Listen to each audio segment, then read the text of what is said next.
Hello dear students, हमारा last topic है negotiable instrument act में बिल्कुल छोटा सा टॉपिक है discharge of a negotiable instrument. आपको पता है इसकी डेफिनेशन में कि इंस्ट्रूमेंट में हम बिल, प्रॉमिसरी नोट और चेक ले रहे हैं। एक इंस्ट्रूमेंट का डिस्चार्ज होना मीनिंग क्या है? इंस्ट्रूमेंट का डिस्चार्ज होना मतलब एक इंस्ट्रूमेंट का बेकार हो जाना। डिस्चार्ज ऑफ नेगोशिएबल इंस्ट्रूमेंट का मतलब यूजलेस हो जाना, having no effect, no effect, बेकार। All parties to negotiable instrument will discharge, सारी पार्टी भी डिस्चार्ज हो जाएंगी। एक इंस्ट्रूमेंट बेकार हो जाएगा। अक्सर ऐसा कब होता है? By material alteration. जब आपने एक इंस्ट्रूमेंट में मटेरियल ऑल्ट्रेशन कर दी, मटेरियल ऑल्ट्रेशन बिना ड्रॉर के या मेकर या एक्सेप्टर की परमिशन के आपने ऑल्ट्रेशन कर दी without consent of all prior parties, आपने उनसे पूछा नहीं, इंस्ट्रूमेंट में चेंज कर दिया, दैट इज मटेरियल ऑल्ट्रेशन। ये इंस्ट्रूमेंट को क्या कर देगी? विशिएट कर देगी। It will vitiate the negotiable instrument, उनको बेकार कर देगी, वॉइड कर देगी, उसका कोई मीनिंग नहीं रहेगा। फॉर एग्जाम्पल, डेट चेंज कर दी, चेक का उसकी डेट बदल दिया आपने, ऐसे कैसे बदल दोगे? चेक में ऐसा कुछ किया तो वो चेक का मीनिंग ही खत्म हो जाएगा। अगर या फिर डेट बदल दी या फिर आपको ड्यू पीरियड ऑफ बिल और प्रॉमिसरी नोट, उसका इसमें तो पीरियड ही नहीं होता, ये तो डेट लिखो बस, उसके बाद डिमांड पे होता है। लेकिन इसमें 2 महीने 3 महीने वो बदल के 8 बना दी या कुछ ऐसा। इंटरेस्ट की परसेंटेज चेंज कर दी इन बिल और प्रॉमिसरी नोट, क्योंकि चेक में तो इंटरेस्ट की कोई रेट होती नहीं है, बिल में होती है और प्रॉमिसरी नोट में होती है, वो बदल दी। पार्टीज एडिशन, कोई पार्टी चेंज कर दी। मान लो पेबल टू एक्स था, अब payable to X and Y कर दिया। पार्टी एक को पेबल था एक्स को, अब आपने कर दिया x and Y.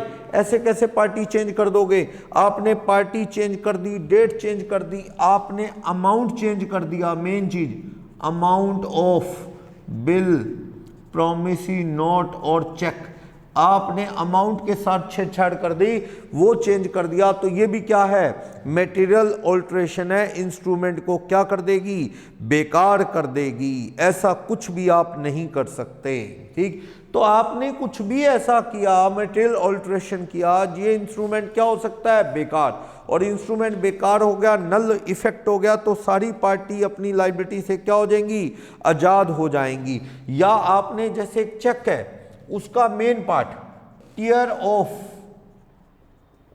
The main part of instrument, भाई फाड़ दिया आपने इंस्ट्रूमेंट को फाड़ दिया। जैसे मान लो एक चेक है, वहां क्रॉसिंग लगी हुई थी, पे टू राम आगे ऊपर क्रॉसिंग लगी हुई थी, पे टू राम में आपने इतना फाड़ ही दिया, क्रॉसिंग वाला पोर्शन चेक ही फाड़ दिया, क्रॉस वाली लाइनें फाड़ दी, उड़ा दी। तो ये क्या है? अब तो मीनिंग ही बदल गया उसका।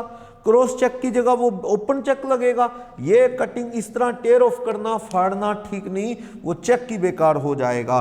तो ये कहना चाहता है कि जो मटेरियल ऑल्ट्रेशन है वो कंसेंट ऑफ पार्टीज के बिना, without consent of prior party है, तो कहता है जी ये इंस्ट्रूमेंट को बेकार कर सकती है, इंस्ट्रूमेंट ही यूजलेस हो जाएगा।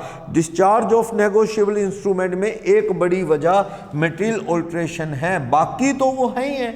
डिस्चार्ज इंस्ट्रूमेंट क्या होगा? By payment in due course, payment कर देगी तो इंस्ट्रूमेंट बेकार। मान लो मेकर ने पेमेंट दे दी होल्डर को, बात खत्म। बैंक ने कोई कटिंग नहीं, कुछ नहीं, जो बैंक में क्लियरेंस के लिए जिसने प्रेजेंट किया, बैंक ने पेमेंट दे दी, ड्रॉर के साइन मिला लिए बैंक ने, तो बैंक क्या हो गया अपनी ड्यूटी से डिस्चार्ज, इंस्ट्रूमेंट क्या हो जाएगा? यूजलेस हो जाएगा। या होल्डर कैंसिल द इंस्ट्रूमेंट, उसने इंस्ट्रूमेंट कैंसिल कर दिया, या रिटर्न बैक टू मेकर और ड्रॉई एटसेट्रा, उनको वापस कर दिया, रिलीव कर दिया सबको। कहता है जी मैं इंस्ट्रूमेंट कैंसिल करता हूं। मेरा कहने का मतलब मैं तुम सबको लायबिलिटी से क्या करता हूं, आजाद। इंस्ट्रूमेंट क्या हो जाएगा, डिस्चार्ज हो जाएगा। मींस कोई आदमी होल्डर है एच, उसने कहा यार पैसा क्या करना है, कोई धार्मिक सत्संग सुना, कहता पैसा मोह माया सब बेकार है। उसने सबको कह दिया भी ऐश करो, तुम्हारी लायबिलिटी फ्री इंस्ट्रूमेंट को मैं क्या करता हूं, कैंसिल मानता हूं। ठीक, I don't want to accept money from anyone, मैं लेना नहीं चाहता, तो जिसने देना है उसको भी लायबिलिटी से फ्री करता हूं। पर वो जो ड्रॉर है या जो एक्सेप्टर है या मेकर है, उससे वो इंस्ट्रूमेंट लेना चाहिए। उससे कल को पता लगे वो किसी को इंडोर्स किए बैठा और वो आ जाए लेने, तो इंस्ट्रूमेंट इसने लौटा दिया वापस, return back to the maker और एक्सेप्टर। भी पकड़ो, तुम्हारी लायबिलिटी से तुम लोग क्या हो गए हो, फ्री हो गए हो, डिस्चार्ज हो गया है, वो इंस्ट्रूमेंट यूजलेस हो गया है। क्लियर, ये चीज है। कैंसिल कर दिया है मतलब आपने अपने राइट को गिव अप कर दिया, given up the rights by holder. Holder ने अपने राइट्स को क्या कर दिया है, गिव अप कर दिया है। पैसे पेमेंट हो गए तो, या नेगोशिएट बैक हो गया। नेगोशिएट बैक क्या था, नेगोशिएट बैक बताया था ना कि जिसने मान लो एक्सेप्ट किया, जैसे मान लो राम ने बिल ड्रॉ किया किस पे, श्याम पे। श्याम कौन है यहां पे, एक्सेप्टर। राम कौन है, ड्रॉर। इसने बिल लिखा लेकिन इसने एंडोर्स कर दिया ए को, ए ने कर दिया बी को, बी ने कर दिया सी को, सी ने एंडोर्स कर दिया, एंडोर्स टू श्याम। श्याम जो मेकर था, नाउ मेकर यानी एक्सेप्टर इज होल्डर। तो कौन किससे पैसे मांगने जाएगा, आप समझ लो। पैसे मांगने श्याम खुद के पास कैसे आएगा, यानी सारी पार्टीज के कर्जे उतर गए, इंस्ट्रूमेंट डिस्चार्ज हो गया, बेकार हो गया। अब इसका कोई मीनिंग नहीं, क्यों बाउंस हो नहीं सकता, क्योंकि खुद बाउंस करेगा क्या। यानी कहने का मतलब एक इंस्ट्रूमेंट अगर मेकर के पास ही रीट्रांसफर हो गया तो समझ लो एक्सेप्टर किससे पैसे मांगेगा, किसको देगा, इंस्ट्रूमेंट का इफेक्ट क्या हो जाएगा, खत्म। मटेरियल ऑल्ट्रेशन से भी इंस्ट्रूमेंट क्या हो सकता है, बेकार। तो बता रहा है डिस्चार्ज ऑफ इंस्ट्रूमेंट, एक तो टॉपिक ये है, डिस्चार्ज ऑफ नेगोशिएबल इंस्ट्रूमेंट हमारा ये टॉपिक है, बता चुका हूं। डिस्चार्ज इंस्ट्रूमेंट ड्यू पेमेंट से हो जाएगा, सारी पेमेंट दे दो ड्यू डेट पे, ठीक है। या होल्डर ने लायबिलिटी गिव अप कर दी, मुझे पैसे चाहिए नहीं, वो इंस्ट्रूमेंट को फाड़ देता है, कहता मुझे लेने ही नहीं पैसे, तो किसी को क्या तकलीफ है, अपना नुकसान कर रहा है तो ठीक है, इंस्ट्रूमेंट बेकार। या इंस्ट्रूमेंट नेगोशिएट बैक हो गया, किसको, मेकर ऑफ प्रोमिसी नोट को वापस आ गया प्रोमिसी नोट, या फिर बिल एक्सेप्टर को वापस आ गया, तो वो किसको कौन देगा पैसे, तो इंस्ट्रूमेंट क्या हो गया, इफेक्ट खत्म। या मटेरियल ऑल्ट्रेशन मैंने बताया, उससे भी इंस्ट्रूमेंट क्या हो सकता है, डिस्चार्ज। मटेरियल ऑल्ट्रेशन बिना किसी से पूछे आपने कर ली, जैसे डेट से छेड़छाड़ की, डेट बदल दी, अमाउंट में गड़बड़ की, इंटरेस्ट की रेट थी बिल या प्रोमिसी नोट में वो बदल दी, चेक पे तो होती नहीं, ठीक है। ड्यू पीरियड बदल दिया, 2 महीने 3 महीने का पीरियड था वो बढ़ा के 6 महीने 8 महीने कर दिया, चेक में नहीं होता, पर बिल और प्रोमिसी नोट में होता है, वो पीरियड बदल दिया आपने, ठीक। पार्टी एडिशन कर दी, पेबल टू एक्स था, अब आपने वहां बदल के payable to X and Y कर दिया, इंस्ट्रूमेंट में मटेरियल ऑल्ट्रेशन है, ठीक। बिना सबसे पूछे तो इंस्ट्रूमेंट डिस्चार्ज हो जाएगा, बेकार हो जाएगा, इसके अगेंस्ट पेमेंट कोई ले ही नहीं सकेगा। इंस्ट्रूमेंट बिना कंसेंट इस तरह से कुछ भी ऑल्ट्रेशन मत करो, वरना इंस्ट्रूमेंट क्या हो सकता है, डिस्चार्ज हो सकता है। ये तो था डिस्चार्ज ऑफ नेगोशिएबल इंस्ट्रूमेंट। एक टॉपिक है डिस्चार्ज ऑफ वन और मोर पार्टीज टू नेगोशिएबल इंस्ट्रूमेंट। अब ध्यान से देखो, इसमें अगर इंस्ट्रूमेंट डिस्चार्ज हो गया फिर तो सारी पार्टी की लायबिलिटी खत्म हो जाएगी, सारी पार्टी की लायबिलिटी खत्म हो जाएगी। एक होता है कि सारी पार्टी नहीं, कोई पार्टी डिस्चार्ज हो सकती है, यस, अगर किसी ने कैंसिलेशन की, कैंसिलेशन, वो एंडोर्समेंट कैंसिल, राम ने बिल लिखा श्याम पे, कहानी वही है, ये ड्रॉई है और ये ड्रॉर है, क्रेडिटर ड्रॉर, इसने श्याम पे बिल लिखा और इसने एक्सेप्ट किया वो बिल, इसने ए को दिया, ए ने बी को दिया, बी ने सी को दिया, सी ने डी को, डी ने ई को, ई ने एफ को। एफ ने क्या किया, ये जो एंडोर्समेंट थी ना सी से डी वाली, एंडोर्समेंट कैंसिल कर दी। तो डी कैसे मालिक रहेगा, डी एंड ई डिस्चार्ज हो गए, यानी जिसको मालिक बनाना था, डी मालिक बना था सी की इंडोर्समेंट से, वो काट दी। तो जिसकी इंडोर्समेंट से ओनर बनना था डी, वो तो बच ही गया, डिस्चार्ज हो गया।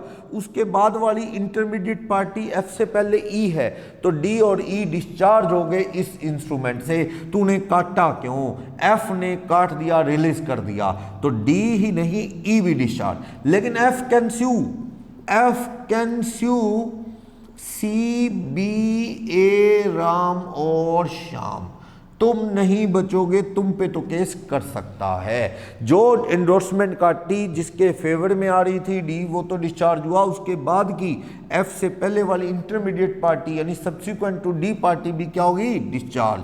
एक है release of party to negotiable instrument. आप कहोगे सर रिलीज यही तो है, रिलीज कर तो दिया अपन ने, इसको आजाद तो कर दिया, कल को डी तेरे पे एक्शन नहीं, ई पे नहीं। तो ये भी वही है, बस ये अलग पेपर पे होगा, on stamp, on separate paper पे आपने राइट वेव कर दिया, रेमिट कर दिया कि तुझ पे केस नहीं करूंगा। तो बात वही है, ये भी तो वही है, ये एंडोर्समेंट कैंसिल की, वो पेपर पे लिख दिया कि इन केस बाउंस हुआ तो भैया मैं सी पे एक्शन नहीं लूंगा या डी पे नहीं लूंगा, तो बाकियों पे तो लोगे। तो जिस पार्टी को आप डिस्चार्ज कर रहे हो उसके अलावा बाकी पार्टीज डिस्चार्ज नहीं हुई है। तो ये रिलीज या कैंसिलेशन ऑफ एंडोर्समेंट में बहुत फर्क नहीं है। एंडोर्समेंट में तो बस वो इंस्ट्रूमेंट के ऊपर एक स्ट्रेट लाइन लगा दो, कट करना है उसे, बस स्ट्रेट क्रॉस कर दो, बस जो लाइन लिखी ना, this bill is endorse in the favour of D sign C के, वो एंडोर्समेंट पे स्ट्रेट लाइन लगा दो, क्रॉस, बस कट कर दो उसे, तो कैंसिल। जबकि ये रिलीज किस पेपर पे होगा, अलग के पेपर पे या स्टैम्प पेपर पे लिख के कि मैं इस पार्टी को रिलीज करता हूं in case of dishonour of the instrument by drawee, तो I will not take action against, इस बंदे पे एक्शन नहीं लूंगा। तो ये रिलीज ऑफ पार्टी है।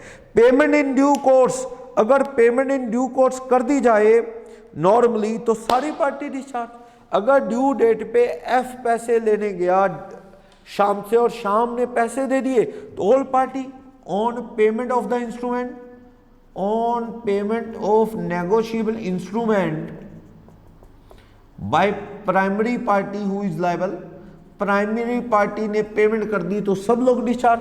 एफ चुपचाप शाम से पैसे ले आए तो इससे अच्छी बात क्या है, सारी पार्टी लायबिलिटी से क्या हो गई हैं, डिस्चार्ज हो गई हैं। तो बता रहा है कि इंस्ट्रूमेंट डिस्चार्ज और पार्टी डिस्चार्ज के और भी एग्जांपल है। तो अपन एक एक करके शुरू करते हैं, छोटा सा टॉपिक है, जस्ट 3 और 4 पेजेस हैं। क्या डिस्चार्ज ऑफ इंस्ट्रूमेंट तो बताया, इंस्ट्रूमेंट ही बेकार तो पार्टी तो डिस्चार्ज होनी है, पूरा वो पेपर ही बेकार, बिल नोट या चेक ही बेकार हो गया है, it has no effect, void हो गया है। तो इसके केसेस क्या पढ़ो एक करके।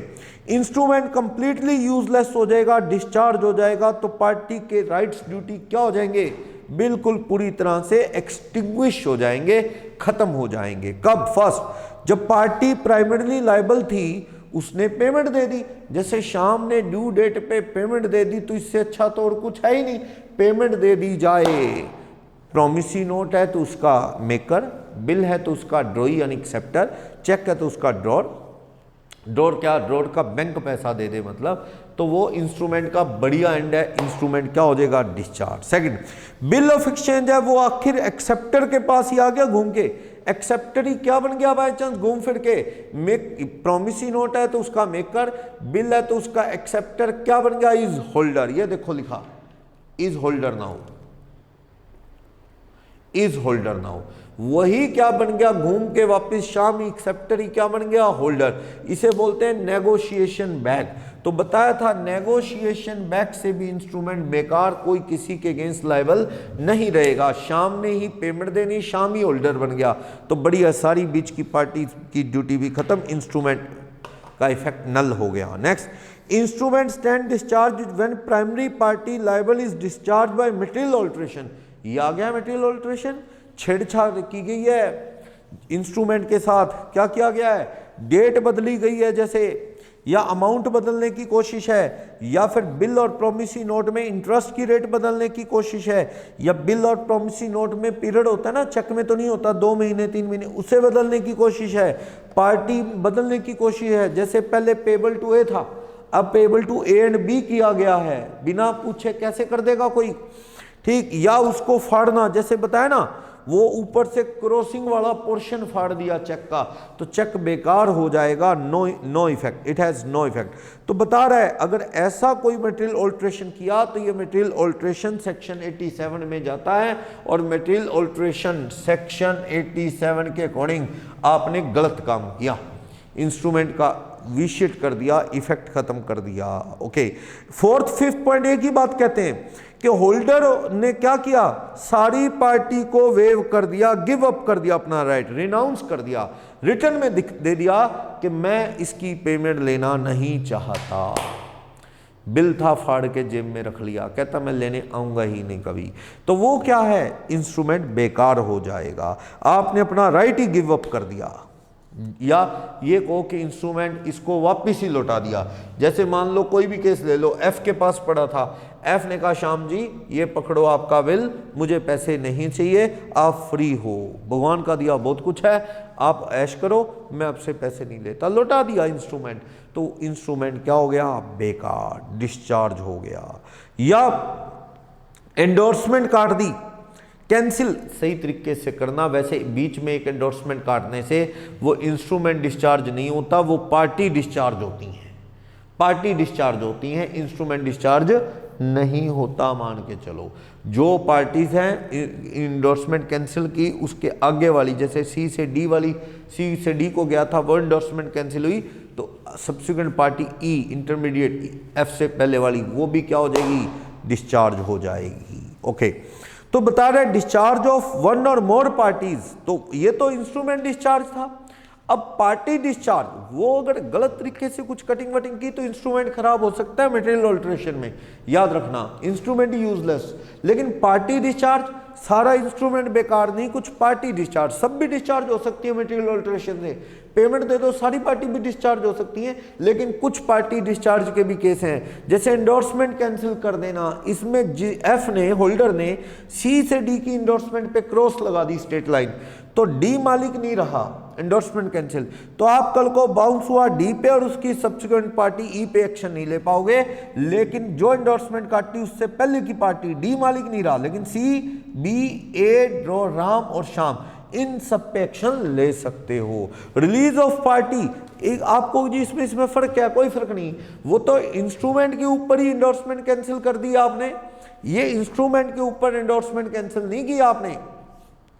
आपने क्या किया है, आपने एक अलग पेपर पे रिटर्न में दे दिया है कि भाई मैं तुझ पे एक्शन नहीं लेता, एक आधी पार्टी को क्या कर दिया आपने बीच में, डिस्चार्ज, तो ये रिलीज कर दिया है, सेपरेट अग्रीमेंट करके आपने रेमिट कर दिया किसी पार्टी को, पेपर एफिडेविट पे लिख दिया। वो पेमेंट इन ड्यू कोर्स, अगर ड्यू डेट पे प्राइमरी पार्टी पेमेंट दे दे तो बाकी सारी पार्टीज क्या हो जाएंगी, बढ़िया and discharge. Next, by allowing the drawing more than 48 hour, 83 में, ये तो है ही है पार्टी डिस्चार्ज का केस, इसी में और देखो, इसी में भाई ये भी केस पढ़ चुका हूं मैं पहले। 4th सिचुएशन क्या, by allowing over 48 hour to drawee for acceptance by holder without consent of prior party.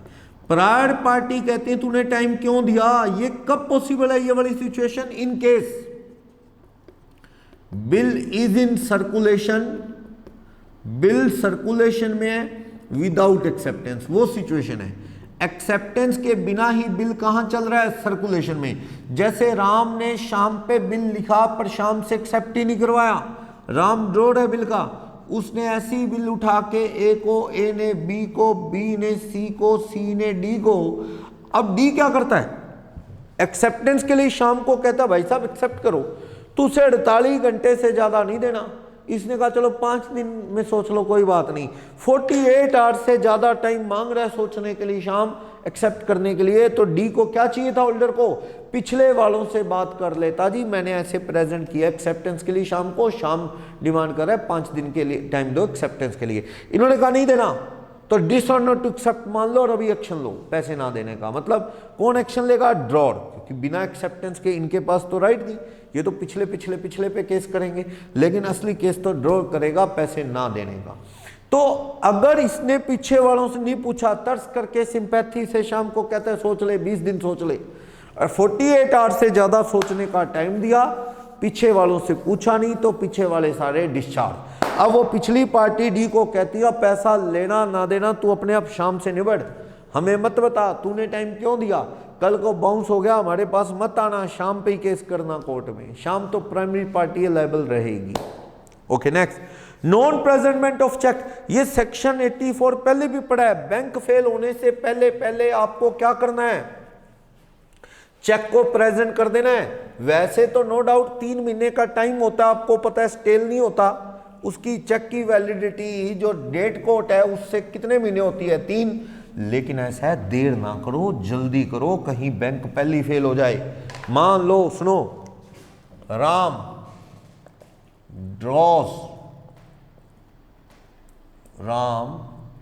drawn a check on 1st January 2020 in favor of Shyam 4 rupees 11 lakh, 11 lakh का चेक काट दिया राम ने श्याम के फेवर में 1 जनवरी को। और ये जो चेक है ऑफ एक्सिस बैंक, चलो यस बैंक, यस बैंक की हालत आपको पता ही है थोड़ी खराब है। यस बैंक का चेक है, 1 जनवरी को काटा, डिलीवरी दे दी 1 जनवरी को ही शाम को। शाम को चाहिए, देर ना करे। अगर मैं कहता हूं there is sufficient balance in account of Ram in Yes Bank at drawing of cheque, जब चेक काटा तब अच्छे पैसे थे, यानी कि शाम चाहता तो उस चेक को जल्दी करता और क्लियरेंस में लगाता, पूरे पैसे ले लेता।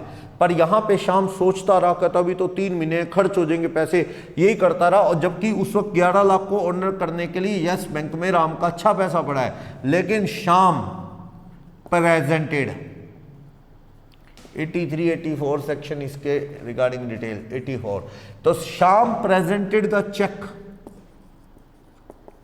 To Axis Bank on 28 March 2020। तब लगाता है चेक बाउंस हो जाता है, cheque bounced as Yes bank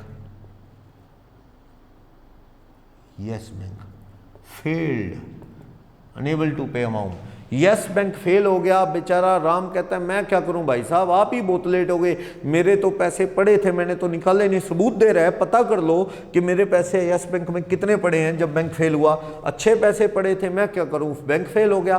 तो राम अपनी लायबिलिटी से क्या हो गया, डिस्चार्ज। देरी किसने की है, शाम ने। शाम कहता है जी 3 महीने का टाइम होता है, तो मैं तो 3 महीने में प्रेजेंट कर तो दिया, नहीं भाई। अब वो राम कहता है मैं क्या करूं, मेरे अकाउंट में तो पैसे थे, ठीक है, गलती मैंने कर दी, तुझे चेक ना देके आरटीजीएस करवा देता, उसी वक्त तेरे अकाउंट में चले जाते, आरटीजीएस या नेफ्ट करा देते, लेकिन चलो चेक दिया, तुझे टाइम पे लगाना चाहिए था। तो इस केस में राम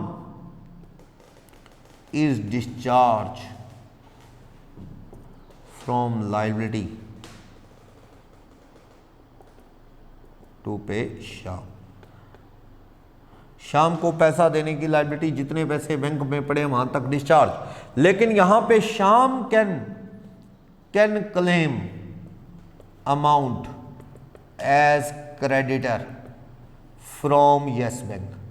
वो कहता है जी यस बैंक की लाइन में लग जा, यस बैंक क्रेडिटर को देगा, तू क्रेडिटर बन गया यस बैंक का। यानी राम के पैसे राम तो दे नहीं रहा, राम के पैसे डूबे हैं, बैंक के रिकॉर्ड में थे, तो शाम तुझे राइट है वो जो पैसे राम के बिहाफ से, ये 11 लाख का चेक है, इसके पैसे यस बैंक में पड़े हैं राम के, जो बैंक फेल हो चुका है, तू लाइन में लगा रहा, सबको बटेंगे, तेरे को भी कुछ मिल जाएगा। यस बैंक के अगेंस्ट तू क्रेडिटर बन गया है, पर राम को तंग मत करना। क्लियर। लेकिन अगर ये पता लग जाए कि इसने टाइम पे जमा करवा दिया चेक, यहां कहता है there is no sufficient balance, लो there is no sufficient balance in the account of Ram in Yes Bank at the drawing of cheque, cheque draw करते वक्त ही पैसा नहीं था, तो चेक तो बाउंस तब भी होना था, बाद में बाउंस हुआ। इस केस में श्याम ने अगर लेट भी प्रेजेंट किया चेक बाउंस होने पे, तब भी कौन लायबल है, Ram is liable.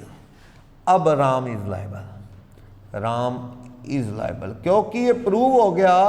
Bank fail में होने से राम को क्या फर्क पड़ा, पैसे ही हजारों में थे, बैंक के पैसे तो तब भी नहीं थे राम के बैंक में, अगर आप शुरू में क्लियरेंस में लगाते तब भी बाउंस हो जाता। क्यों, क्योंकि इसके अकाउंट में पैसे चेक ड्रॉ करते वक्त भी नहीं थे, ड्रॉ करते वक्त भी नहीं थे, ये प्रूव हो गया है। अगर उसने 10 दिन 12 दिन में लगाया तब भी क्या है, पेमेंट नहीं आनी थी, थे ही नहीं कभी पैसे, रिकॉर्ड से पता लग गया है। तो इस केस में अगर लेट लगाने से बाउंस हुआ तो राम लायबल है, राम लायबल है, क्योंकि ये बैंक फेल होने से राम का नुकसान नहीं हुआ, जबकि राम के अकाउंट में तो पैसे थे ही नहीं। क्लियर। तो इस तरह से आपको सोचना है।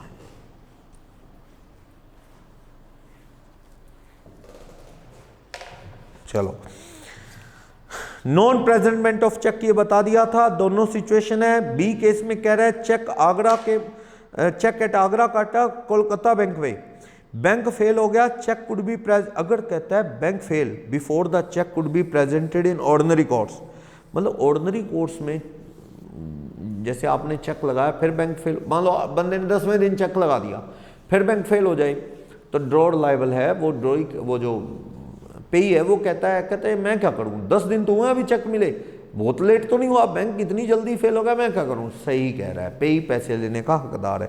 ये कहता है जी ऑर्डिनरी कोर्स में चेक लगाया पर बैंक में बैलेंस नहीं था उस वक्त भी चेक को ऑनर करने का, तो फिर ड्रॉर डिस्चार्ज नहीं होगा। लेकिन ऊपर वाले केस में ड्रॉर ने 10 लाख का चेक काटा, पैसे बैंक में थे जब चेक काटा, लेकिन उसने बड़ी लेट क्लियरेंस में लगाया पेई ने, उससे पहले बैंक फेल हो गया, तो यहां पे ड्रॉर लायबल नहीं होगा। Next, discharge in case of cheque, भाई चेक पे साइन किसके होते हैं, ड्रॉर के।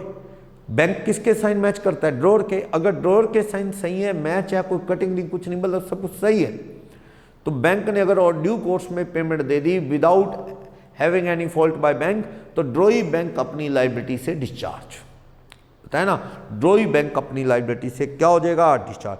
आपने आगे आगे एंडोर्स कर दिया, एंडोर्समेंट में किसी ने गड़बड़ कर दी, तो बैंक क्या करे, बैंक को क्या पता एंडोर्समेंट में साइन वाइन किसके हैं किसके नहीं।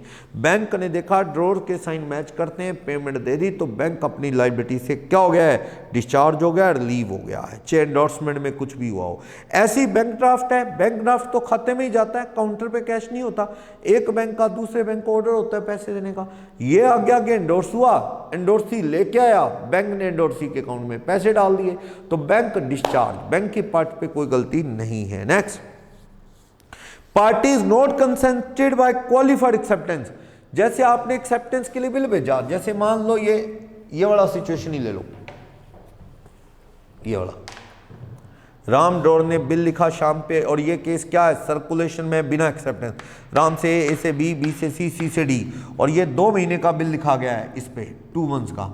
लेकिन जब इसने प्रेजेंट किया ना एक्सेप्टेंस के लिए, presented for acceptance, presented for acceptance holder ने, तो आगे वाला जो ड्रॉई है ना शाम, वो कहता है वो एक्सेप्ट इट फॉर 3 मंथ्स, वो वहां पे 3 महीने लिख देता है, फिर साइन करता है।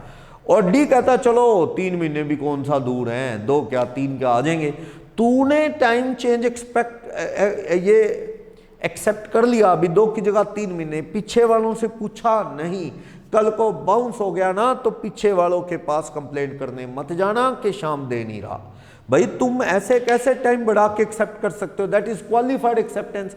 होल्डर ने एक्सेप्टेंस के लिए भेजा, शाम कहता है 2 नहीं 3 महीने बाद दूंगा, तो डी कहता है चल ठीक है 3 महीने, पर डी को चाहिए सी, बी, ए और राम से बात कर लेता कि भाई साहब कोई ऑब्जेक्शन तो नहीं है, 2 की जगह 3 महीने कह रहा है, वो मान लूं, वो कह नहीं मानना, डिसऑनर मान ले, ठीक है डिसऑनर मान ले, पिछले वाले को वापस दे दे, वो अपने पिछले वाले को, आखिर तो केस ड्रॉ ही करेगा शाम पे, पैसे ना मिलने का। मीन्स बिना पूछे क्वालिफाइड एक्सेप्टेंस नहीं ले सकते। बाय मटेरियल ऑल्ट्रेशन, चेंज कर दिया आपने, कुछ पीछे वालों से पूछा नहीं, तो भी इंस्ट्रूमेंट से पार्टी पीछे वाली क्या हो जाएंगी, डिस्चार्ज। इसने कोई टाइम बदल दिया इन चेक के ऊपर, या कोई अमाउंट कम ज़्यादा कर दिया, पीछे वालों से पूछा नहीं, इंटरेस्ट की रेट बदल दी, तो भैया पीछे वाले अपनी ड्यूटी से क्या हो जाएंगे, डिस्चार्ज। लेकिन हाँ, पीछे वाले तब डिस्चार्ज नहीं होंगे जब इसने वही काम किया जो पीछे वालों की भी एक तरह से इंटेंशन होनी चाहिए। क्या, जैसे सिंपल क्रॉस चेक नहीं है, ओपन चेक है, पे टू राम बस ऐसा चेक है, उसे क्रॉस कर लिया, ये तो अलाउड है। वो ओपन चेक, बेरर चेक किस में बदल गया, वो ऑर्डर चेक में बदल गया, वो क्रॉस हो गया। डेट लिखी ही नहीं, लिख ली। अमाउंट लिखा था फिगर में, वर्ड में नहीं लिखा था, आपने लिख दिया। तो इससे क्या होता है, लाइनें लगी थी सिंपल, आपने उसके बीच में एंड कंपनी लिख दिया, कोई दिक्कत नहीं है। ये इंस्ट्रूमेंट परमिशन से होना चाहिए। कुछ भी चेंज, अगर कोई ऐसा चेंज करो जो बिना पूछे नहीं होना चाहिए, कर दिया आपने, तो फिर क्या है, पिछले वाली पार्टी क्या हो जाएंगी, डिस्चार्ज। डेट बदल दी इंस्ट्रूमेंट पे, अमाउंट बदल दिया, पीछे वालों से बात तो कर ले, ऐसे बदले जा रहा है, तो इंस्ट्रूमेंट भी बेकार हो सकता है इन केसेस में। अगर इंस्ट्रूमेंट बेकार हो गया तो सारे discharge. Bye operation of law, बंदा इंसॉल्वेंट हो गया, इंसॉल्वेंट हो गया तो डिस्चार्ज हो गया, देगा कहां से, कोर्ट उसका सब कुछ कब्जे में ले लेता है। या फिर लैप्स ऑफ टाइम, भैया एक चेक है जो अगर बाउंस हुआ सेक्शन 138 में, तो विद इन 30 डेज, जैसे ही बैंक की नोटिस आए, 138 कहता है बैंक की इंटीमेशन आने के आपको पेई को क्या करना चाहिए, वार्निंग देनी चाहिए ड्रॉअर को, pay within 15 days, otherwise you have to face legal consequence, ऐसा। पर आपने 30 दिन में नोटिस नहीं भेजा, तो टाइम निकाल दिया आपने एक्शन लेने का, तो अब क्या है, सामने वाला ड्रॉअर लायबिलिटी से डिस्चार्ज हो सकता है। कोर्ट में धक्के खाओ आप, कोर्ट को जैसा पैसे तो नहीं मिले हमें, बात यह है, तो शायद कोर्ट आपकी सपोर्ट में ऑर्डर दे, नया चेक देने की बात करे। तो इसलिए पूछ के चेंज करो, कुछ भी करना है इस तरह टाइम पे प्रेजेंट करो, टाइम बार ना होने दो। नेक्स्ट, मटेरियल ऑल्ट्रेशन बता चुका हूं, पहले मटेरियल ऑल्ट्रेशन ही बताया। मटेरियल ऑल्ट्रेशन का मतलब होता है सिग्निफिकेंट, मटेरियल मीन्स सिग्निफिकेंट और ऑल्ट्रेशन मीन्स चेंज। तो सिग्निफिकेंट चेंज है जो इंस्ट्रूमेंट को क्या कर सकता है, डिस्चार्ज कर सकता है। जैसे इंस्ट्रूमेंट का करैक्टर ही बदल देना, ये थर्ड भी यही है, कुछ ऐसा कर देना जिससे वो इंस्ट्रूमेंट अलग लैंग्वेज में बोलने लगे, अलग ओरिजिनल जो सेंस दे रहा था उससे अलग देने लगे। जैसे कि मान लो ये चेक है, एक चेक है, पे टू राकेश है, ये इधर सुमित के साइन है, सुमित गोयल, ठीक है, डेट लिखी है, सब है, अमाउंट 1 लाख है। चलो, किसी राकेश ने या किसी और ने क्या किया, बड़ी चालाकी से, ये क्रॉसिंग थी ना भी, ये खाते में जमा हो एंडोर्सी के या होल्डर के, राकेश अपने पास रखे तो राकेश, किसी ने बड़ी चालाकी से इधर का पोर्शन ही फाड़ दिया, ऐसे लगने लगा कि बस क्रॉसिंग है ही नहीं। ऐसे कैसे है नहीं, ये कॉर्नर फट गया है, ये क्रॉसिंग का एरिया होता है। इसलिए ना आप कभी भी क्रॉसिंग करो एक चेक की, ऐसे ना करो ऊपर ऊपर, कहीं थोड़ा सा फटा तो पता लगे कि क्रॉसिंग है ही नहीं। आप क्रॉसिंग हमेशा थोड़ा स्पेस लेके ऐसे करो क्रॉसिंग। पे टू लिखा होता है ना, उसके ऊपर आ जाए कोई बात नहीं, ये पे टू लिखा होता है ना, इसके ऊपर भी आ जाए कोई बड़ी बात नहीं है।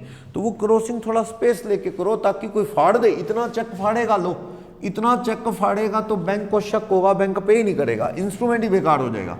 किसी ने ऐसे करके इंस्ट्रूमेंट का क्रॉसिंग का एरिया ही हटा दिया। क्रॉसिंग का एरिया हटने से क्या है, वो अलग लैंग्वेज बताने लगा कि कहाँ वो कह रहा था अकाउंट में क्रेडिट होंगे, कहाँ ये बेरर बन गया, उसने लैंग्वेज ही बदल दी। ये मटेरियल ऑल्ट्रेशन है, ऐसा कुछ करना।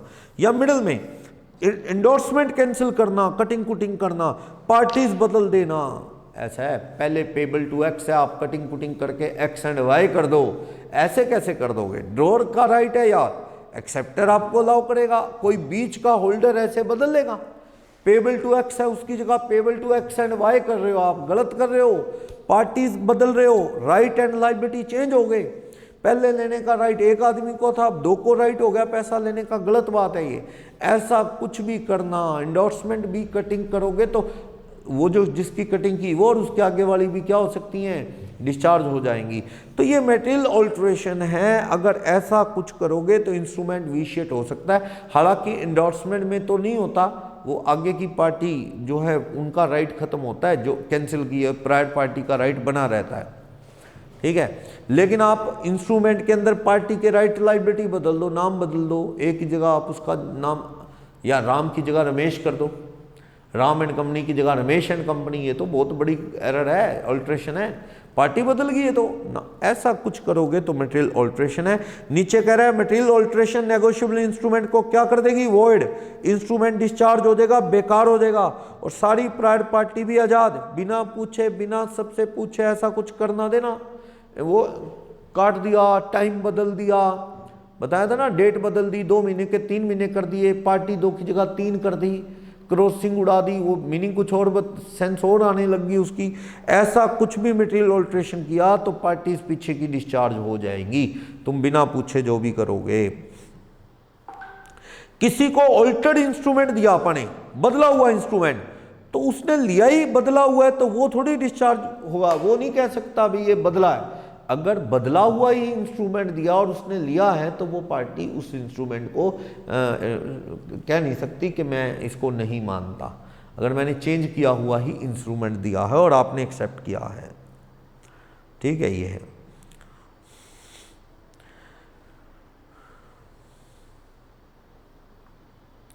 where an instrument has been materially altered but doesn't appear to have so altered, check is presented for payment which doesn't at the time of presentation appear to be cross। वही कहानी आ गई, cross लग ही नहीं रहा, crossing का portion उड़ा दिया है आपने, तो इसकी पेमेंट को चैलेंज किया जा सकता है, ठीक। तो लेकिन अगर मान लो ऐसा नहीं लग रहा, बिल्कुल किनारे पे क्रॉसिंग थी, बिल्कुल छोटी थी, वो हट गई, लगता ही नहीं फटा हुआ, बैंक ने ड्यू कोर्स में काउंटर पे पेमेंट दे दी, बैंक डिस्चार्ज है, बैंक प्रूव कर देगा, देखो सर फटा हुआ लगता ही नहीं कहीं से। मैंने आपको बताया था बंदे ने चेक पीस करके गली में फेंक दिया, किसी ने जोड़ लिए थे और वो बंदे ने उसकी पेमेंट ले ली, तो बैंक पे केस हुआ कि फटे हुए की पेमेंट दे दी। बैंक कहता है जज साहब फटा हुआ कहाँ है, पूरा पीस आया हमारे पास, लगता भी नहीं चिपकाया हुआ है, तो हमने पेमेंट दे दी, तो हम कहाँ गलत है, इसे ध्यान से रखना चाहिए, ध्यान से फाड़ना चाहिए, आग लगानी चाहिए थी उसको, ओके। तो एग्जाम्पल ऑफ मटेरियल ऑल्ट्रेशन बताया कि जैसे डेट बदल देना, सम पेबल अमाउंट बदल देना, 2 महीने की जगह 3 महीने कर दिए वो बिल और नोट में, वो कर देना, पार्टी और ऐड कर दी, एक्स की जगह एक्स एंड वाई कर दिया आपने ऐसा, या फिर रेट ऑफ इंटरेस्ट बदल देना, या एक मेन पार्ट फाड़ देना जैसे क्रॉसिंग वाला, या डेट वाला पार्ट ही फाड़ देना, ऐसा कुछ, या साइन वाला पार्ट फाड़ देना, इंस्ट्रूमेंट को क्या कर देगा, विशिएट, बेकार कर देगा, उसका कोई मीनिंग नहीं रह जाएगा, उसकी पेमेंट नहीं होगी नॉर्मली। लेकिन इसे मटेरियल ऑल्ट्रेशन नहीं माना गया, not treated as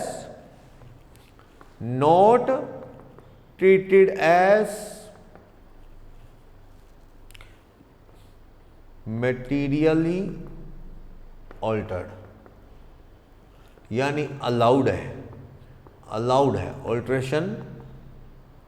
alteration allowed है। यहां क्या कह रहा है, ऑल्ट्रेशन अलाउड होगी, क्या कह रहा है यहां, कह रहा है example of material alteration not vitiating the instrument, क्या कह रहा है, कोई ऑर्डर और ऑर्डर लिखा था किसी ने, और लाइनों के बीच में और ऑर्डर लिखने से थोड़ी कुछ, या राकेश इसके साथ और ऑर्डर लिख दिया तो ये इंस्ट्रूमेंट को बेकार करेगा ना, और ऑर्डर लिख देने से कुछ नहीं, क्रॉस हुआ है लाइनों के बीच में कुछ नहीं, एंड कंपनी लिख देने से भी कुछ नहीं होता। ओपन है, ओपन चेक कह लो, पे टू राम है, ओपन चेक है, कोई क्रॉस नहीं, किसी बंदे ने होल्डर ने क्रॉस कर लिया, कहता है पक्का काम हो गया, मेरे अकाउंट में जाएगा, रिस्क कम हो जाएगा गुम होने का, तो वो क्रॉस कर लिया, कोई दिक्कत नहीं, ठीक। यानी बेरर को किस में बदल दिया, क्रॉस में। लेकिन एक बात बताओ, ये कह रहे हैं पे टू बेरर है, मान लो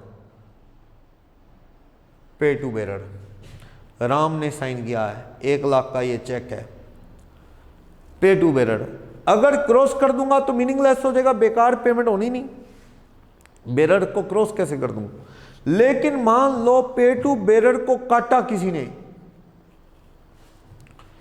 काटा और उसकी जगह एक्स कर दिया और लाइन लगा दी, यानी पेबल टू किसको होगा, एक्स को, और लाइन लगा दी। नेगोशिएबल में रोका नहीं है, under negotiable instrument act bearer को किस में बदला गया है? बेरर को ऑर्डर इंस्ट्रूमेंट में, ऑर्डर चेक में बदला गया है। बेरर चेक को नेगोशिएबल में ये अलाउड है, अलाउड। ये कोई material alteration, not a material alteration. Negotiable के अकॉर्डिंग तो नॉट अ मटेरियल ऑल्ट्रेशन, इसे मटेरियल ऑल्ट्रेशन नहीं माना गया है। नेगोशिएबल के अंदर इसे मटेरियल ऑल्ट्रेशन नहीं माना गया है। क्लियर? अलाउड है। पर प्रैक्टिकली अगर बात करें, प्रैक्टिकली तो रिजर्व बैंक ऑफ इंडिया कभी भी इस तरह की कटिंग अलाउड नहीं करता। इस तरह की कटिंग को नॉर्मली आरबीआई क्या कहता है बैंक्स को कि आप एक्सेप्ट ना करो। लेकिन कुछ बैंकों में ये केस देखने को आ रहे हैं, वो बेरर काट के एक्स लिख दिया, ड्रॉर ने इनिशियल कर दिए राम ने, तो फिर क्या दिक्कत है? वो कहते हैं ड्रॉर कर रहे हैं ना, कोई और तो कर ही नहीं सकता कटिंग, कोई और कटिंग कैसे कर देगा? चेक के मालिक के पास, ड्रॉर के पास राइट है। वो ड्रॉर को कह के कटिंग करवा के, इनिशियल राम के करवा के ऐसा कर ले तो कुछ बैंक एक्सेप्ट कर रहे हैं, पर आरबीआई कहता है एक्सेप्ट ना हो। अगर हम नेगोशिएबल का आंसर लिखेंगे तो हम कह देंगे कि इंस्ट्रूमेंट को बेकार नहीं करेगा, पार्टी डिस्चार्ज नहीं होगी। प्रैक्टिकली इंस्ट्रूमेंट डिस्चार्ज है, ये चेक बेकार होगा आरबीआई के गाइडलाइन के अकॉर्डिंग। तो ये कह रहा है, आपने देखा किसी ने डेट गलती से क्या लिख ली थी, किसी ने गलती से डेट ये लिख ली 2002, जबकि ये 2020 होना चाहिए, या 2060 लिख दी 60। अब आपको पता है जी कोई ये तो है नहीं 40 साल का पोस्ट डेटेड चेक काटेगा, आपने उसे सही करके 20 कर दिया। कहते हैं जो दिख रहा है साफ मिस्टेक है, बाय चांस हो गया है, उसे ठीक करना कोई बड़ी आफत नहीं लाएगा। पर मान के चलो जो चेक है ना, उसमें ऐसी छेड़छाड़ आप कैसे कर सकते हो? वैसे प्रैक्टिकली बात करूं, आरबीआई एक्ट अलाउ ही नहीं करता, लेकिन ये नेगोशिएबल को कोई दिक्कत नहीं, क्योंकि नेगोशिएबल में तो प्रोमिसरी नोट और बिल भी आते हैं, उनमें क्या दिक्कत है? कर लो, उनमें बेरर काट के एक्स लिख लो, बिल में प्रोमिसरी नोट में, प्रोमिसरी नोट में तो ओरिजिनली पेबल टू बेरर हो ही नहीं सकता, बिल में हो सकता है। बिल में आपने बेरर को काट के उसकी जगह एक्स कर दिया तो क्या दिक्कत है? किसी को पैसा लेने देने वाले को दिक्कत नहीं है। चेक में दिक्कत आती है, बिल और प्रोमिसरी नोट में नहीं। तो कहते हैं ये ऑल्ट्रेशन अलाउड है, और ऑर्डर कर देना 2060 को 2006 कर देना या 2020 कर देना, तो वो क्या है? ये अलाउड है।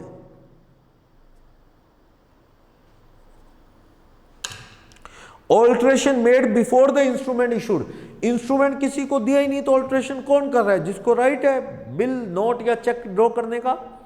चेक का ड्रॉर किसी को दिए बिना ही उसमें एडिटिंग कर रहा है, या बिल का जो मेक ड्रॉर है वो उसमें कुछ चेंज कर रहा है, या प्रोमिसरी नोट का मेकर चेंज कर रहा है, तो वो तो वही लोग हैं ना जिन्होंने बिल या प्रोमिसरी नोट या चेक इश्यू करना है।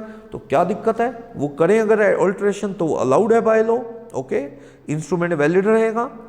और अगर ऑल्ट्रेशन आपने कोई पीछे वाले सबसे पूछ के की, अमाउंट की, ब्याज की, रेट की, वो तैयार हैं पीछे वाले, या टाइम और देने की, तो पीछे वालों से पूछ के की तो पीछे वाले लायबल रहेंगे, इंस्ट्रूमेंट वैलिड है। बेरर को ऑर्डर में बदलना, बताया बिल और प्रोमिसरी नोट को तो कोई दिक्कत नहीं, लेकिन चेक में कटिंग करना है कर दो, नेगोशिएबल कहता है अलाउड है। बेरर वर्ड को स्ट्राइक ऑफ करके उसकी जगह क्या लिख दो? पे टू एक्स, ऐसा करके बैंक पेमेंट दे देगा, कोई दिक्कत नहीं है, ये अलाउड है। ड्रॉर अगर ऐसी कटिंग कर रहा है, लेकिन आरबीआई की गाइडलाइन फॉलो करें तो बैंक पेमेंट देगा ही नहीं। आरबीआई की गाइडलाइन ऐसी कोई कटिंग अलाउ ही नहीं करती है। ठीक है, नेगोशिएबल में आंसर लिखो तो ये अलाउड है। कहता है fill in the blanks in inchoate instrument, section 20 था ना, अमाउंट खाली है, पे टू खाली है, किसी ने भर लिया, तो इसमें क्या दिक्कत है? कटिंग थोड़ी की है, पे टू ब्लैंक था, अमाउंट का कॉलम ब्लैंक था, किसी ने भर लिया वहां, तो कोई दिक्कत नहीं है, अलाउड है। ब्लैंक खाली इंडोर्समेंट को फुल में कर देना, कोई दिक्कत नहीं। ब्लैंक इंडोर्समेंट होता है ना, this bill is endorse in the favour of Krishna, नीचे साइन है राम के, तो कृष्ण आगे आगे देता रहता है बिना अपना नाम लिखे, लेकिन आगे वाले किसी ने अपना नाम भर लिया तो वो ब्लैंक इंडोर्समेंट किस में बदल गई? फुल में, तो क्या दिक्कत है? क्वालिफाइड एक्सेप्टेंस, वो कह रहा है 2 नहीं मैं तो 3 महीने बाद दूंगा, तो होल्डर कौन है? डी होल्डर को चाहिए पीछे वालों से पूछ ले, होल्डर वो क्वालिफाइड एक्सेप्टेंस दे रहा है शाम, तो डी को चाहिए इनसे पूछ ले, भैया शाम कह रहा है 2 की जगह 3 महीने दे दूं ना, कोई दिक्कत तो नहीं? वो कहते कोई दिक्कत नहीं, 2 क्या 3 क्या एक ही बात है, दे दे। तो इस केस में फिर होल्डर टाइम दे दे तो कल को बाउंस होने पे पीछे वाले डिस्चार्ज नहीं होंगे। बिना पूछे टाइम दे दे, एक्सेप्टेंस का टाइम ज़्यादा दे दे, पेमेंट का टाइम बढ़ा दे, ब्याज की रेट चेंज कर दे, तो भैया पीछे वालों से पूछ ले, नहीं तो वो डिस्चार्ज हो जाएंगे। अनक्रॉस चेक को क्रॉस कर दो, पे टू बेरर नहीं है, सिंपल है, पे टू राम श्याम, उसका ऊपर क्रॉसिंग नहीं है, कर दो क्रॉसिंग, कोई दिक्कत नहीं है, वो अकाउंट में जमा हो जाएगा। ऑल्ट्रेशन जो एक्सीडेंट से होगी, ऑल्ट्रेशन एक्सीडेंट से मान लो कोई इंक गिर गई, इंक गिरने से क्या हुआ, वो डेट एडिट होगी, तो दिखता है वो कि भैया ये इंक फैलने से हुआ ऐसा, तो ऐसी ऑल्ट्रेशन को गलत ना समझा जाए, ये क्या है, मटेरियल ऑल्ट्रेशन ना माना जाए, इंस्ट्रूमेंट को बेकार नहीं करें। होता है ना कभी कभी इंक की वजह से ऐसा हो जाता है, ओ है वो ए लगने लगा, ऐसा कुछ, ठीक है। तो बस यही था मटेरियल ऑल्ट्रेशन, और ये सारा आपने पढ़ना था। डिस्चार्ज ऑफ इंस्ट्रूमेंट खत्म हो गया है, तो आप इससे रिलेटेड एक आधा क्वेश्चन देख लें, और कुछ खास नहीं था, छोटा टॉपिक था। कई बुक राइटर इसका अलग से चैप्टर नहीं बनाते, साथ में ही दे देते हैं, तो हमारे भी क्या है 3-4 पेज हैं सारे, बाकी तो प्रैक्टिस के लिए क्वेश्चंस लगे हुए हैं नेगोशिएबल के। एक केस बताना, देखो राम ने शिव को ऑर्डर दिया माल का, order of goods to Shiv, Shiv को ऑर्डर दिया, शिव कहता है यार तू प्रोमिसी नोट भेजना, यार प्रोमिसी नोट तो भेज दूं, मैं माल भेज दूंगा। इसने एक प्रोमिसी नोट लिखा, Ram, promissory note by Ram, उसने लिखा कि I Ram promise to pay Shiv ₹10 lakh 2 months after date। एक प्रोमिसी नोट लिखा, राम ने अपने साइन किए, ठीक है, उस पे स्टैंप लगाई, स्टैंप लगाई, उस पे डेट वेट लिखी, लेकिन ना उसने शिव को पूरा नहीं भेजा ये नोट, ये आधा फाड़ लिया, ऐसे आधा फाड़ लिया, टीयर कर लिया, टीयर इन 2 पार्ट्स, 2 पार्ट, और एक पार्ट भेज दिया, half part of promissory note forwarded to Shiv. Shiv कहता है ये क्या है, कहता राम कहता है यार 10 लाख का मैंने प्रोमिसी नोट तेरे फेवर में एक्सेप्ट वो लिखा है, वादा है, पर आधा भेज रहा हूं, जब तू माल दे देगा तो आधा पार्ट और दे दूंगा, कंप्लीट हो जाएगा। लेकिन शाम ने वो माल नहीं भेजा, शाम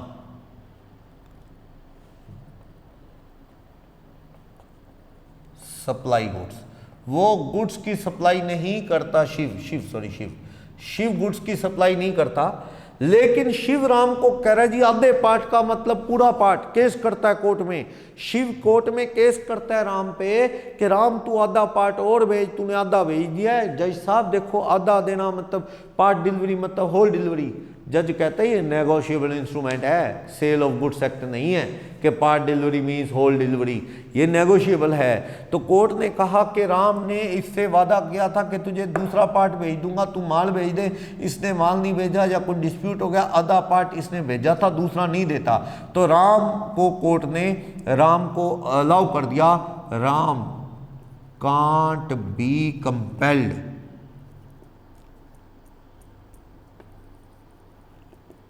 to deliver other part of promissory note, और हाफ नोट के बेस पे वो कहे हाफ पैसे दोनों, तो आप कहें कि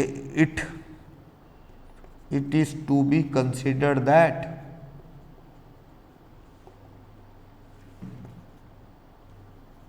no promissory note has been issued, कोई प्रोमिसी नोट इशू ही नहीं किया, Shiv can't claim anything, Shiv कुछ भी पैसे मांग नहीं सकता, किससे, राम से, आधे पार्ट के बेस पे। कोर्ट में गया, कोर्ट ने भी कह दिया भी उसकी इंटेंशन तुझे बिल देने की पूरा है ही नहीं थी, वो तो हाफ था, जब तक पूरा बिल तेरे पास नहीं होता तो मालिक ही नहीं है किसी इंस्ट्रूमेंट का, और ये अगर माल वो आधा नहीं दे रहा तो रीज़न बता रहा है माल की सप्लाई ना होना या कुछ, तो कोर्ट ने कहा राम को कंपेल नहीं कर सकते दूसरा पार्ट देने के लिए, आधे पार्ट के बेस पे तेरे पास कुछ है ही नहीं, समझ लो, वो बेकार कागज का टुकड़ा है, कोर्ट ने कहा, जो हाफ पार्ट है उसने टेयर करके आधा दे दिया, तो आधे से तू कोई राइट नहीं रखता शिव पैसा लेने का। तू सोच रहा आधा पैसा, नो, नहीं मिल सकता।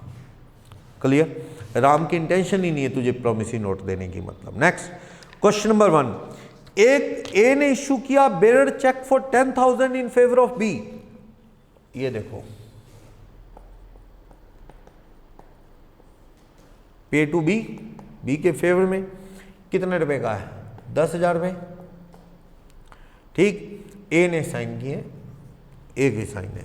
ए ने बेरर चेक इश्यू किया किसको? बी को। अच्छा, favour of B who strike out. अच्छा, बेरर है ये, लो बेरर, इस पे लिखा वर्ड पे टू, कहता है cheque drawn by A to B, bearer cheque. ये बेरर चेक है, ए ने बी को चेक दिया है जो कि क्या है? एक बेरर चेक दिया है। ओके, अब क्या हुआ, यहां बी को दिया, जिसने यहां से बेरर वर्ड काट के उसे क्या कर दिया? बी करके क्रॉस कर लिया, ये बेरर की जगह क्रॉस कर दिया। चेक देयर आफ्टर किसको चला गया आगे? ये आगे ट्रांसफर टू सी और ट्रांसफर टू डी, डी को चला गया। फाइनली ये डी के पास है, डी ने क्या किया? डी ने क्या किया? D deposit the cheque in his collecting bank, collecting bank for collection from E's bank. A के बैंक को आप पेई बैंक भी कह सकते हो, पेई बैंक, या कौन सा बैंक? ड्रॉई बैंक। उससे कलेक्शन करने के लिए डी ने अपना ये चेक जमा करवा दिया। It return with remarks payment countermanded by drawer. ये चेक डी के पास वापस आ गया। Cheque return, cheque return to D by quoting payment stopped by drawer. ये लिख के आ गया कि ड्रॉर ने पेमेंट रोक दी है, इस चेक की पेमेंट से इनकार किया है। ठीक, तो कहते हैं in response of legal notice from D, जब डी ने केस डाला ए पे, ए ने कहा कि चेक को बदला क्यों गया? जब मैंने इशू किया था आपने उसके बाद चेक में कटिंग एडिटिंग क्यों की? मैं लायबल नहीं। अगर मैं आरबीआई एक्ट के अकॉर्डिंग इस क्वेश्चन का आंसर दूं तो इसका आंसर निकलता है, आरबीआई एक्ट के अकॉर्डिंग अगर बात करूं, ये कटिंग बेकार है, ये इंस्ट्रूमेंट ही बेकार हो गया, इसके अगेंस्ट कोई पेमेंट ले ही नहीं सकता। कटिंग ऐसे कैसे कर देगा कोई? सामने वाला बी कटिंग कैसे कर लेगा? कटिंग करना है, इनिशियल करना है, वो राइट ए का है। लेकिन अगर मैं नेगोशिएबल में कहूँगा तो कोई बड़ी बात नहीं, चेक हो गया, फिर क्या हो गया भैया? उन्होंने लॉ में नेगोशिएबल में ये लिखा है बिल और प्रॉमिसरी नोट के एंगल से, वहां कटिंग, क्योंकि वो बैंक में तो जाने ही नहीं, आपस का मामला है। लेकिन चेक में तो देखो आरबीआई की चलेगी ना, उसके अकॉर्डिंग तो अलाउड नहीं। लेकिन अगर मैं नेगोशिएबल के अकॉर्डिंग आंसर देता हूं तो वो तो ये कह रहा है बेरर को ऑर्डर में बदलना इंस्ट्रूमेंट को विशिएट नहीं करेगा, ये ऑल्ट्रेशन मटेरियल ऑल्ट्रेशन नहीं है। उसके अकॉर्डिंग तो अगर बी ने कटिंग करके बेरर की जगह बी लिख लिया और फिर आगे एंडोर्स कर दिया सी को, फिर डी को, डी पेमेंट ले रहा है, नहीं मिल रही, उस केस के अंदर क्या ये जो ए कह रहा है मैं डिस्चार्ज हो गया ऑल्ट्रेशन, मटेरियल ऑल्ट्रेशन से? नेगोशिएबल के अकॉर्डिंग ये मटेरियल ऑल्ट्रेशन है ही नहीं, A will not discharge under negotiable answer, under negotiable instrument conversion of bearer cheque, bearer cheque into crossed cheque या ऑर्डर चेक, इस चीज को कन्वर्ट करना क्या है? Not a material alteration. ये मटेरियल ऑल्ट्रेशन है नहीं, ये अलाउड है, एक तरह से allowed under negotiable instrument act. तो इंस्ट्रूमेंट जो ये है चेक, मतलब इसके अकॉर्डिंग कहूं तो cheque instrument is not discharged, बेकार नहीं हुआ ड्यू टू ऑल्ट्रेशन। ऑल्ट्रेशन ये अलाउड है इस तरह की, तो इसका मतलब ड्रॉर, ड्रॉर कौन है इसका? Drawer, drawer A, will not be discharge, will not be discharge मतलब वो लायबल रहेगा। It means A is liable, it means A is liable. अगर डी ने बैंक वालों पे केस डाला है तो ए के बैंक वाले कहते हैं जी हमें क्या मतलब, अगर ये बेकार हुआ है, पेमेंट रुकवाई है तो भाई हम क्या करें, पेमेंट तो ए ने रुकवाई है, ए पे एक्शन लो, काउंटर मांड करवाई है। कलेक्टिंग बैंक भी कहाँ लायबल है, वो कहता हम क्या करें, हम तो डी तेरे लिए पैसा लेने चले गए, अब आगे से पैसा ही ना मिले तो हम क्या करें। Bankers are not liable, banker का इसमें कोई रोल नहीं। बेरर को ऑर्डर में बदलना अलाउड है और वो किया गया, it is not amount to material alteration. A अपनी लाइबिलिटी से आज़ाद नहीं हो सकता, वो ही will remain liable. Second question, state with reason whether the following shall amount to material alteration. Instrument को इनवैलिडेट करेगा ये क्या, डी के पास पोजेशन में इनकोएट इंस्ट्रूमेंट था और उस पर अमाउंट नहीं लिखा था, अगले ने लिख लिया, तो इसमें क्या है, मटेरियल ऑल्ट्रेशन है, खाली था अमाउंट भर लिया ना, ये मटेरियल ऑल्ट्रेशन नहीं है। के की पोजीशन में अनक्रॉस चेक था, उसने क्रॉस करके अकाउंट पे ही लिख दिया, तो क्या गलत है, ये तो अलाउड है। इस इंस्ट्रूमेंट का मतलब हो जाएगा अगर यहाँ पे टू बी है, बस क्रॉस नहीं, क्रॉस करके अकाउंट पे ही लिख दिया तो क्या दिक्कत है, ये तो अलाउड है, बी को ही जाएंगे पैसे, ये मटेरियल ऑल्ट्रेशन नहीं है। लेकिन थर्ड क्वेश्चन में राम एंड कंपनी एक्सेप्टर है, वहां किसी ने राम एंड कंपनी को बदल के रमेश एंड कंपनी कर दिया, तो ये तो भैया जो ड्रॉई है एक्सेप्टर है वो नाम ही बदल गया एक्सेप्टर का, ये मटेरियल ऑल्ट्रेशन है। पार्टी बदल दी तूने, तो रमेश एंड कंपनी है, ये तो राम एंड कंपनी थी, तो ये गलत है, मटेरियल ऑल्ट्रेशन है। राम एंड कंपनी कहती है हमने कहाँ एक्सेप्ट किया, ये तो रमेश एंड कंपनी का एक्सेप्टेड दिख रहा है, हम नहीं लायबल, ऐसी ऑल्ट्रेशन मत करना। ठीक, किसी ने इंटरेस्ट की रेट बदल दी, मटेरियल ऑल्ट्रेशन है, हाँ है, बिल और प्रॉमिसरी नोट में होती है इंटरेस्ट की रेट।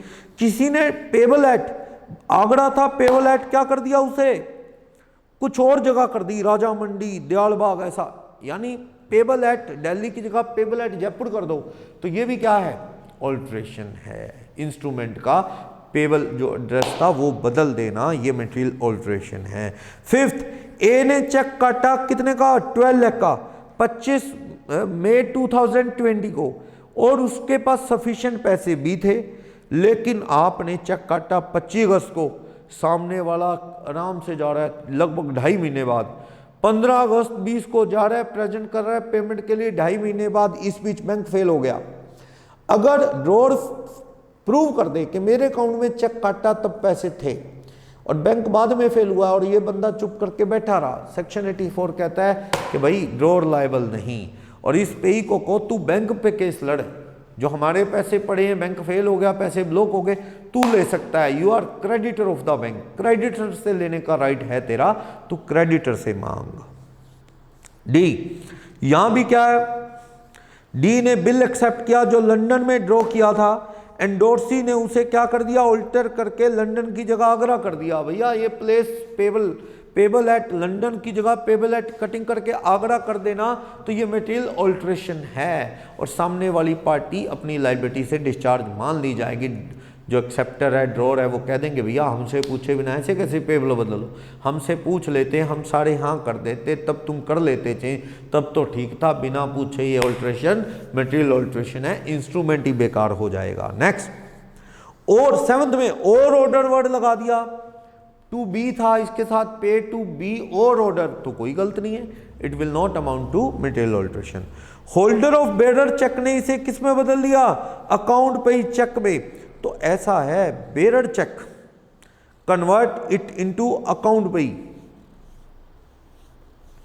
वैसे नेगोशिएबल तो कहता है अलाउड है, अगर नेगोशिएबल के अकॉर्डिंग कहूं तो बेरर को ऑर्डर में बदलना अलाउड है, लेकिन अगर आरबीआई एक्ट के अकॉर्डिंग बात करूं तो भैया ये अलाउड नहीं। तो आप दोनों तरीके से आप रिप्लाई दे सकते हैं, नेगोशिएबल में ये अलाउड है। नेक्स्ट कहता है एक बिल था पेबल टू एक्स, उसे बदल के एक्स एंड वाई कर दिया, बिल में 2 पार्टी कर दी, पार्टी बदल गई, ऐड कर दी, तो ये मटेरियल ऑल्ट्रेशन है।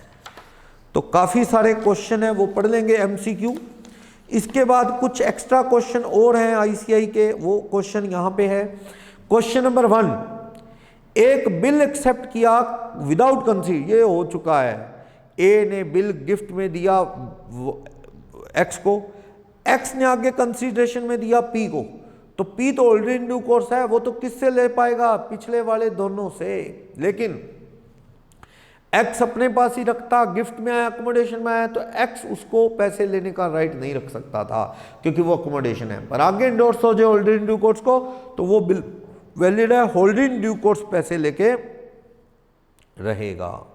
और कहता है आफ्टर मैच्योरिटी भी होल्डर इन ड्यू कोर्स को फर्क नहीं पड़ता अकोमोडेशन बिल के केस में। अकोमोडेशन बिल है ना गिफ्ट वाला, अकोमोडेशन बिल आफ्टर मैच्योरिटी आए तो भी आप होल्डर इन ड्यू कोर्स मान लिए जाओगे। नेक्स्ट सेकंड क्वेश्चन पढ़ा था कि अगर आपको गिफ्ट में चेक आए या बिल आए तो आप क्या हो, होल्डर हो, होल्डर इन ड्यू कोर्स नहीं, क्योंकि कंसीडरेशन नहीं, होल्डर तो हो।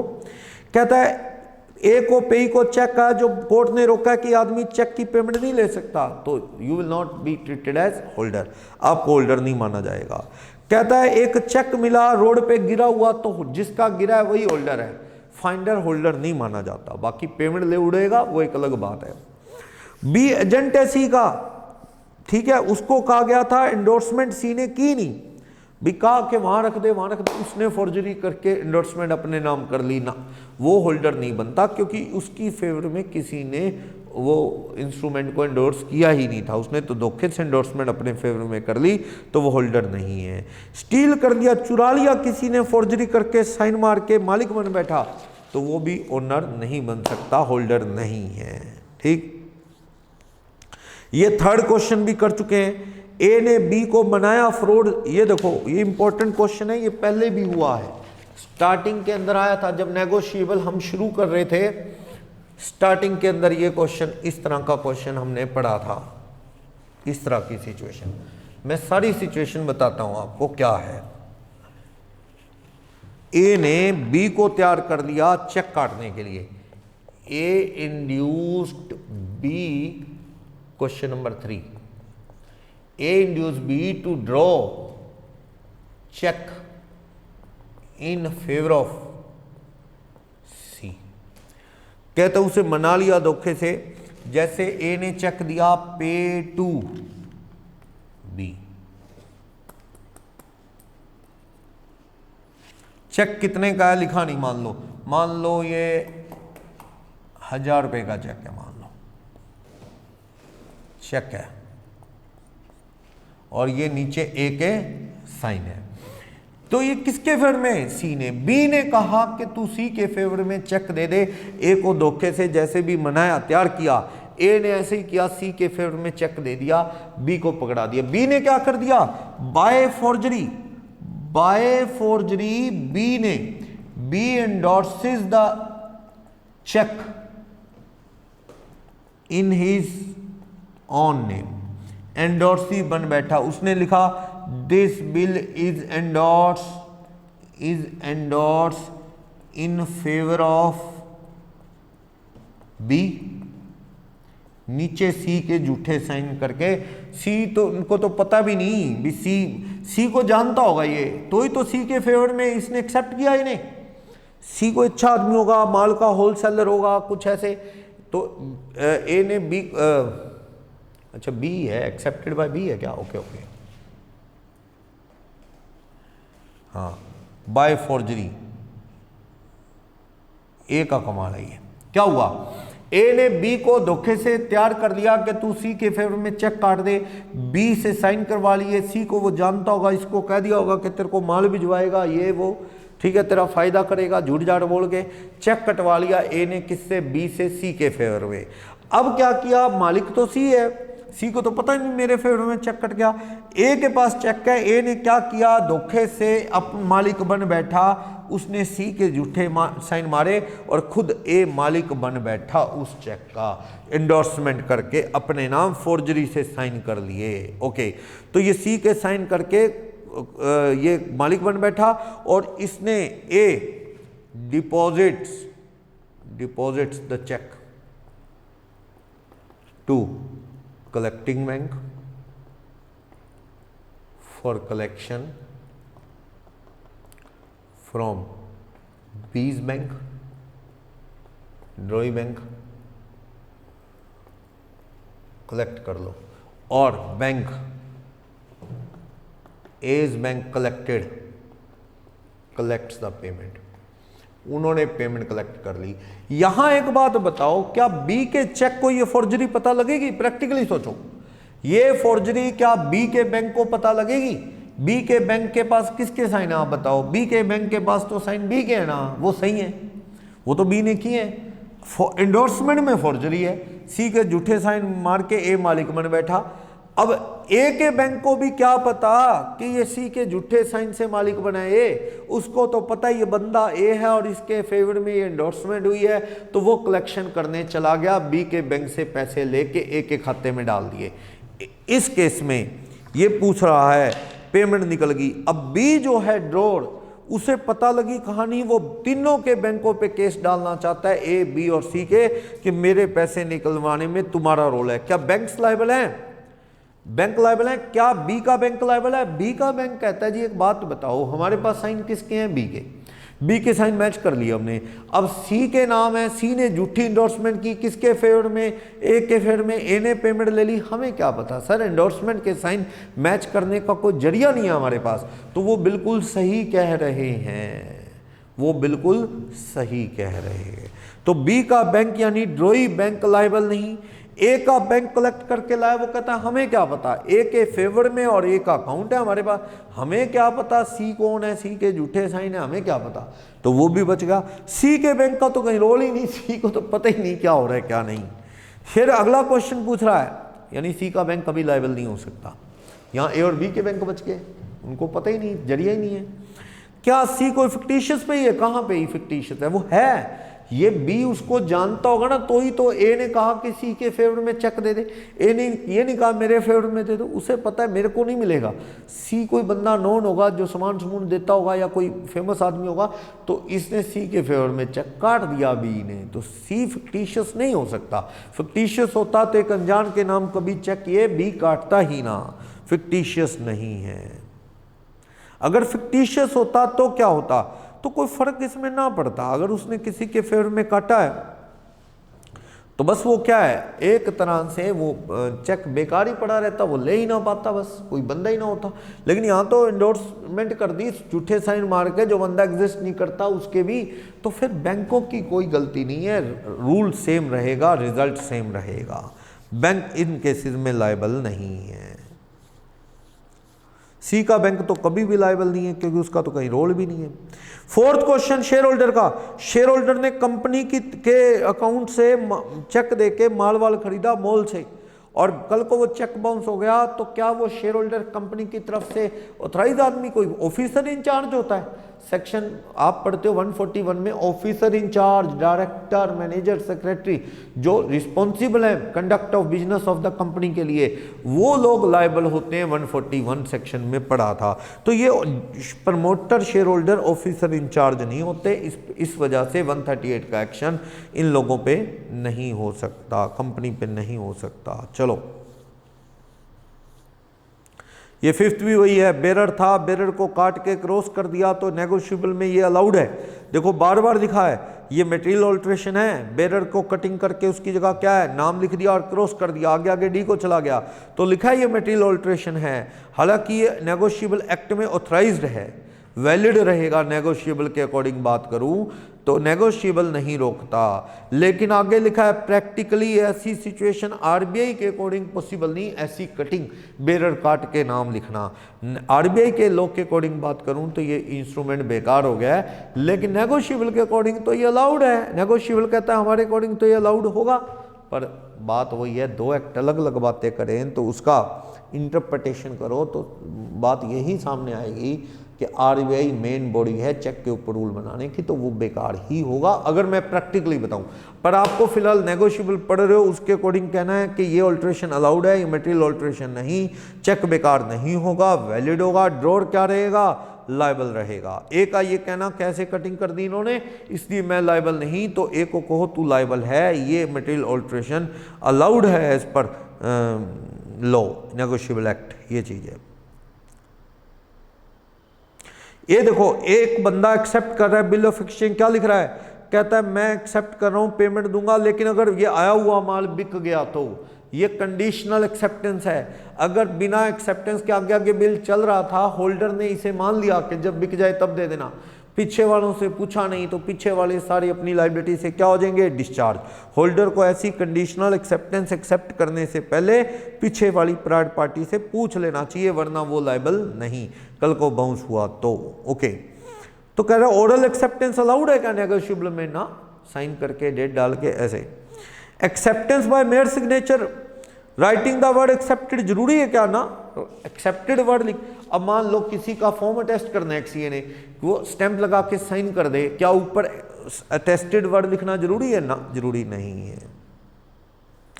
8th क्वेश्चन भी आ चुका है। एन के पास आज बिल पड़ा है 8th में, किसी एन नाम के आदमी के पास एक बिल पड़ा है आज, ठीक है।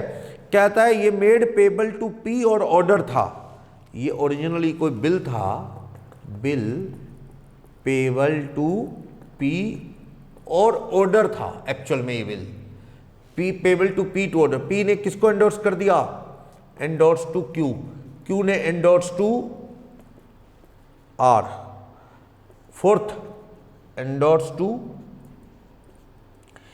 एस से किसके पास आया ये, आज होल्डर कौन है, एन के पास, पक्का एंडोर्स टू एन हुआ होगा होल्डर, क्योंकि आज ये कह रहा है एन के पास पड़ा है। ओके, एन ने क्या किया, एक एंडोर्समेंट स्ट्राइक आउट कर दी विदाउट एस's कंसेंट, एस से पूछे बिना। ये जो एंडोर्समेंट थी ना, this bill is endorse in favour of S, नीचे किसके साइन होंगे, आर के। ये एंडोर्समेंट को काट दिया इसने, काट दिया किसने, होल्डर ने, एंडोर्समेंट कैंसिल कर दी। एस और बीच में कोई और पार्टी होती तो वो क्या हो जाती, डिस्चार्ज। तो इसका मतलब S is discharge, discharge in case of dishonour of S पे तो तुम एक्शन ले नहीं सकते डिस्चार्ज, लेकिन एस से पीछे वाली पार्टी डिस्चार्ज कैसे हो जाएंगी, आर क्यू पी, ये कैसे डिस्चार्ज हो जाएंगे, ये डिस्चार्ज नहीं होंगे।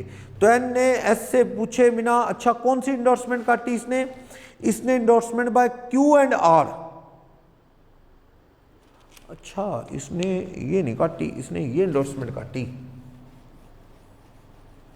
एस से भी नहीं पूछा, इसने ये इंडोर्समेंट काटी है, this bill is endorsed in favour of R, नीचे क्यू के साइन होंगे, इसने ये एंडोर्समेंट काट दी, ये एंडोर्समेंट, इससे भी नहीं पूछा, तो कौन डिस्चार्ज हो गया, आर कहता है मैं तो मालिक ही नहीं ला, R and S R discharge, R भी डिस्चार्ज, एस भी। आर कहता है जी क्यू ने मुझे दिया था, वो तूने एंडोर्समेंट काट दी है न, तो मैं मालिक ही नहीं रहा, जो है मैं मालिक नहीं तो एस भी मालिक नहीं, हम दोनों डिस्चार्ज, तेरे पास बिल पड़ा है, तू किस पे एक्शन ले, पर P and Q R not discharge. कल को बाउंस हुआ पेमेंट लेने तो ये जो पार्टी ओरिजिनल होगी एक्सेप्टर उसके पास जाएगा, ना पेमेंट मिली तो ये क्यू और पी पे एक्शन ले सकता है, ये डिस्चार्ज नहीं होंगे। बीच में ये आर और एस डिस्चार्ज हो गए, स्ट्राइकिंग ऑफ से आपने कैंसिल कर दिया नेम, वो और उसके आगे की पार्टी डिस्चार्ज, एस भी डिस्चार्ज, ठीक है ना, तो ये डिस्चार्ज, लेकिन ये डिस्चार्ज नहीं है पी और क्यू, ठीक है। क्यू से आर को जो एंडोर्समेंट हुई है कैंसिल, तो आर तो गया ही गया और एस भी डिस्चार्ज हो गया, ठीक। 9th, a promissory note duly executed in favour of minor is valid, हाँ माइनर के फेवर में तो minor can claim the amount against the bill और प्रोमिसरी नोट, लेकिन माइनर ने एक्सेप्ट किया, minor is not liable to pay या to honour the bill और नॉट, वो नहीं लाइबल होता, पर माइनर के फेवर में तो आपके अगेंस्ट वो एक्शन ले सकता है, ठीक। नेगोशिएबल में क्या राइटिंग होता है, हाँ, ट्रांसफरेबल होता है, यस, मस्ट बी रजिस्टर्ड, ना, कहाँ रजिस्टर होता है, वो तो वैसे टिकट लगे होते हैं अमाउंट के हिसाब से, मस्ट बी साइन, हाँ, तो रजिस्टर्ड होना जरूरी नहीं होता, रजिस्ट्रेशन की इसकी कोई ज़रूरत नहीं होती। तो इस तरह पढ़ लो, ये ख़त्म है नेगोशिएबल में, और कुछ नहीं है।